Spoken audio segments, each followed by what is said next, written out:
It's been 2 days since the budget was released, and the reality of what it will mean for students is slowly dawning. UAW Chief Finance Officer Damien Israel is the man in charge of the uni's purse strings.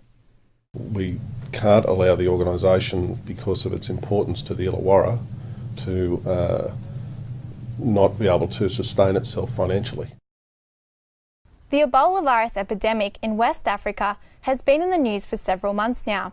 It's become a trending topic worldwide as people from Spain, the US and even Australia have returned from parts of Africa with signs and symptoms of the disease.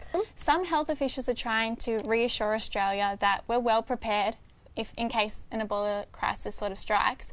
However, some don't agree. What's your thoughts on the matter? Well, I'm not intimately familiar with the plans for response from the Australian government. However, it's always better to plan for the worst. And if we plan for the worst, then you are ready to respond to anything short of that. Here are the news headlines today. New South Wales Transport Minister Gladys Berejiklian has encouraged the public to try and beat the new Opal system. Cardholders who make 8 journeys, including short trips back-to-back, receive free travel for the rest of the week. As a result, many Opal users have been taking smaller trips in cheaper periods like the middle of the day, in order to save money on their expensive peak hour commutes.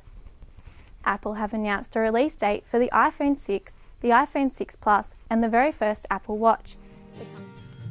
Welcome to Wollongong, a south coast city that boasts more than 6 different lookouts, all with amazing views. It's becoming increasingly popular for couples to trek up to the lookouts together. Emma and her fiancé Ben got engaged in January this year. She says he wanted to find a unique way to propose.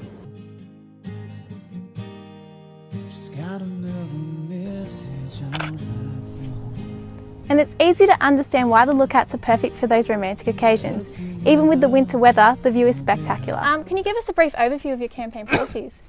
Right, so Shake Up for a little while has been running the student union, and we've brought in a whole bunch of services, like our second-hand bookstore called the Book Bank, brought in free breakfast, we brought in free and really cheap printing.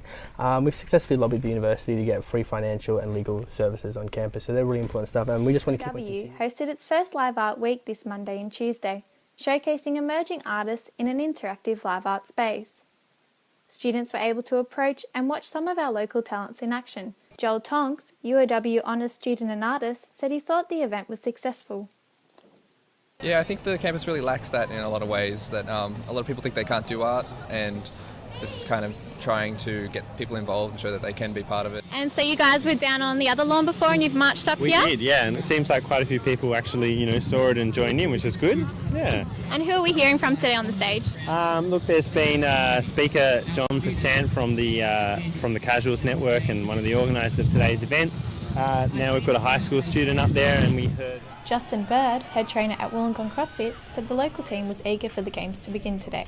It's the cream of the crop as far as Australia and New Zealand go, and top 30 teams from all over Australia and New Zealand will do battle.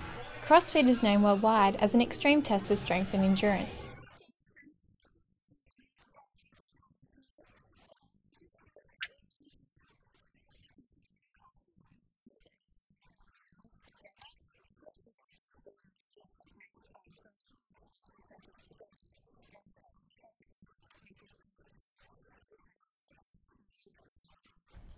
Direct terrorist threats towards Australia have caused moral panic among the community. In a video made by Islamic State fighters, Muslims have been encouraged to kill any disbelievers. The video shared on social media references Australia 3 times and tells fighters to commit such attacks without consulting anyone. Following the threats, Victorian police shot an 18-year-old Afghan man on Tuesday night after he allegedly made threats to Tony Abbott and stabbed 2 officers.